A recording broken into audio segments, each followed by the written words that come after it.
So what's up mga kabosing, mapagpalang hapon dito sa Saudi Arabia and mapagpalang gabi po sa Pilipinas.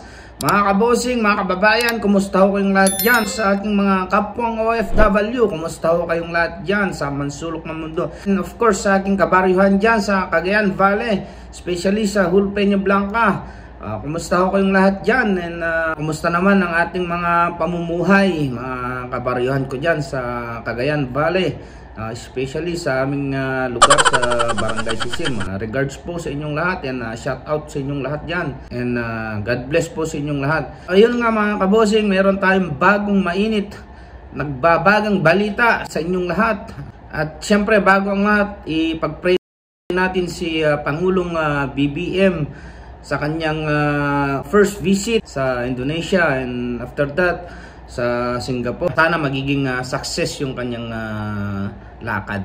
Ito na mga kabosing ang aking nasagap na balita tungkol po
ng reaksyon ang kinikilalang leader sa lungsod ng Mindanao na walang iba kundi si Datu Lipatuan Joel Unad.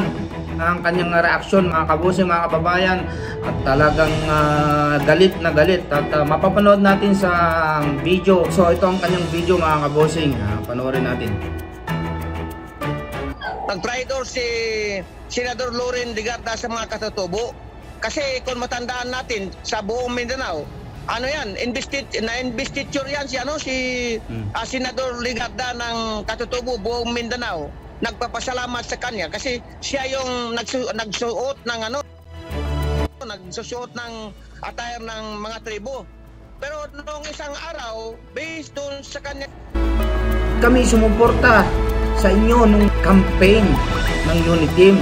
Anong nangyari, madam?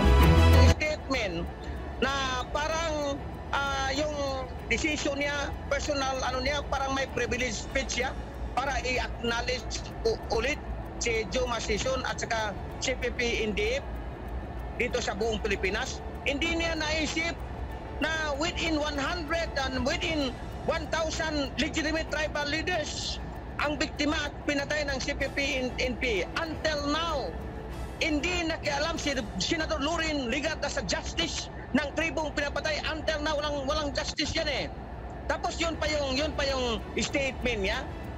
Ito lang ang masabi ko in general. From now, i-announce ko sa buong Mindanao, even buong Pilipinas, na kailangan si Senador Legarda hindi kilalanin na isang leader sa ating gobyerno. Patawad ng sala para kay Senator Madam Loren Legarda na hindi nakilalanin na senator sa kanilang lungsod. At alam niyo pa mga kabosing, mga kababayan, ayon po kay Datu Joel Lipatuan Unad. Nagpapasalamat ang whole Mindanao sa kanya, especially sa mga katutubo. Kasi si Madam Senator Loren Legarda, mga kabossing, siya po ang nagsusuot ng attire ng mga katutubo sa kanila.